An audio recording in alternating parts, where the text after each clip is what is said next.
Hi there, my name is Reese, and in my last video I talked about the slimes from the trading card game Archetype, which was a set of cards I used to like as a kid, and even though no one's come forward to me about remembering anything yet, I'm now, mostly for my own sanity's sake, choosing to think that it's just going to be a matter of time. So until it does happen, I've had a few of you guys asking me about Archetype's logo, as well as the different material colour types, which I'm happy to talk about now. First, let's start with the logo.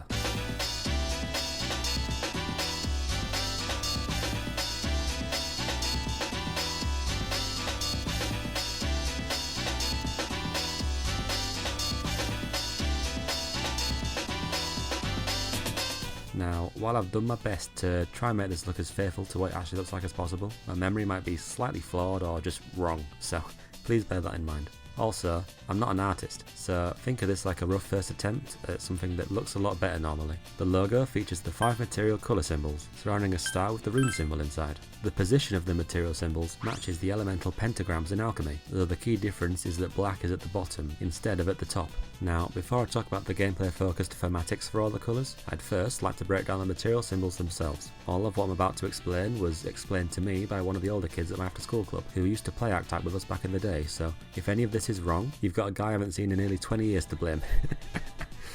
Each of the colours has a planetary and elemental symbol to represent them. For the planets, black has Pluto, blue has Mercury, green has Uranus, red has Mars, and yellow has the Sun. Now you may have noticed that 2 of those aren't planets. But never mind. Now for the elemental symbols, blue is water, green is earth, red is fire, and yellow is air. Normally, the 5th point on an elemental pentagram is represented by spirit. In Archetype though, I guess to better represent black as some kind of unholy version of spirit, they went with sulphur. A book you may have heard of called The Bible says that hell smells like sulphur, so I think it makes sense. Also, just as like a side note, but the other 2 of the 3 principles other than sulphur are salt and mercury, as in the liquid metal mercury, not the planet Mercury, which in Archetype represents blue. Also, all the planets in alchemy have a metal associated with them as well. So for example, Mars has iron and the not a planet Sun has gold. Well, for the planet Mercury, it has quicksilver, which is just another name for mercury, the liquid metal. Why didn't they just call it Mercury again? It's so weird.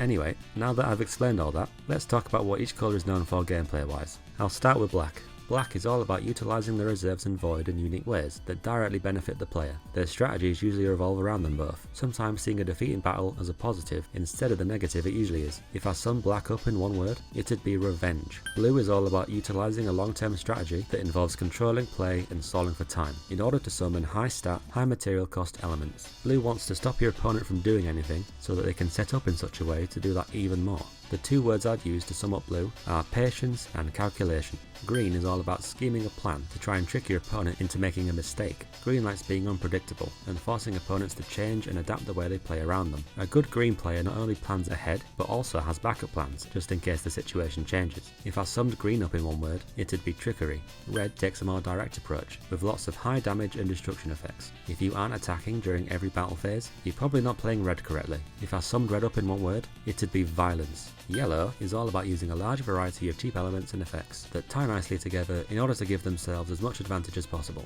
They like spamming elements onto the battlefield and then buffing them up, or having them support each other in mutually beneficial ways. If I summed yellow up in one word, it'd be synergy. Now, while I've talked about the unique strengths of each colour, most players I knew, including myself, didn't restrict themselves to using only one colour. In fact, most of the archetypes typically had more than one colour feature in its archetype. The sort of playground meta that we had amongst my friend group was to use decks with 2 or 3 archetypes of different colours together. This way, you could make your deck more well-rounded. That said, I don't know if that actually was the best strategy. I'd be really interested to see how the meta really was. If any of you watching participated in any of the local Archetype tournaments that must have existed at some point, please let me know what you remember about them, what you remember winning a lot, if any particular strategy was good or better than anything else. I'd love to hear it.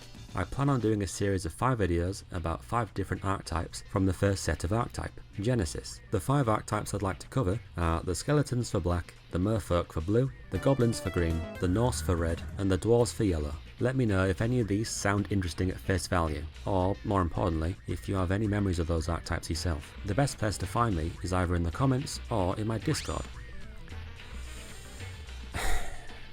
I'm not going to stop until I see those cards again.